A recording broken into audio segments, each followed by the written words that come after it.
तर नमस्कार मित्रांनो, तुम्हाला जर भुताच्या स्टोरी आवडत असतील तर आमच्या चॅनल नक्की सबस्क्राईब करा.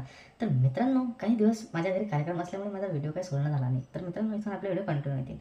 तर मित्रांनो, ही गोष्ट आहे का गावाच्या टोकाशी एक जुनी वाडी म्हणजे एक इमारतसारखं घराची. त्या घरामध्ये एक पायऱ्याखाली खोली होती. त्या खोलीतून असा त्या खोलीच्या जवळून पायऱ्या चढा उतरायचा आवाज येत होता, असे लोक तिथले म्हणत होते.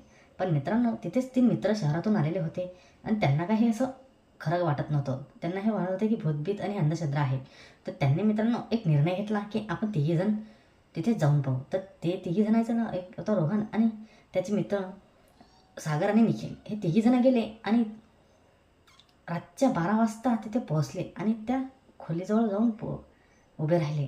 तेवढ्यातच रोहननी दरवाजा उघडला. दरवाजा उघडताच दरवाजाचा असा आवाज येतच होता, असं कर अशा टाईप त्या दरवाजाचा आवाज येत होता. आणि मित्रांनो, तेवढ्यात ते अंदर शिरले आणि अंदर शिरताच त्यांना मातीचा आणि फुलांचा सारखा वास येत होता. ते मित्रांनो, तेवढ्यातच ते अंदर गेले आणि पाहतात तर अंदर भिंतीवर हाताचे ठस्से उमटलेले होते की जणू कोणी बाहेर पळायचा प्रयत्न करत होता, कोणी लहान कोणी मोठे. पण मित्रांनो, त्यांना काही समजलं नाही. तेवढ्यातच त्यांच्या मागून आवाज आला.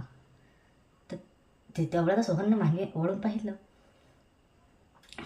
पाहिलं तर त्यांनी टॉर्च तिकडे चमकवली. तिथे त्याला असं पाय दिसले. पाय दिसताच त्याला मग समोर एक बाईची आकृती तयार झाली. तिचे डोळ्याच्या जागी खोल खड्डे आणि काळे शार, होठ पुरे फाटलेले, चेहरा दिसत नव्हता. पण मित्रांनो, ते सावली त्या जवळ आली आणि म्हणाली की आम्हाला इथून काढा. तेवढ्यातच मित्रांनो, सागर किंचाळला आणि निखिल तिथून पळत निघाला. पण तेवढ्यातच रोहनला त्या बाईने, आता तू पण माझ्यासोबत इथेच अडकला असं म्हणून रोहनला तिथंच बेहोश पाडलं. आणि मित्रांनो, सकाळी निखिल आणि सागर त्या वाडीच्या बाहेर बेहोशीच्या हालतमध्ये पडेल मिळाले. आजही मित्रांनो, त्या वाडीच्या बाहेरून कधी शांततेत उभे राहून कधी आवाज ऐकला तर आवाज नक्की येतो. तर मित्रांनो, अशा काही गोष्टी असतात की त्या आपल्याला विश्वास होत नाही, पण त्या गोष्टीवर विश्वास करावा लागतो. कारण की स्वतःची शानपट्टी करली तर असे घडत राहतो. त्याच्यासाठी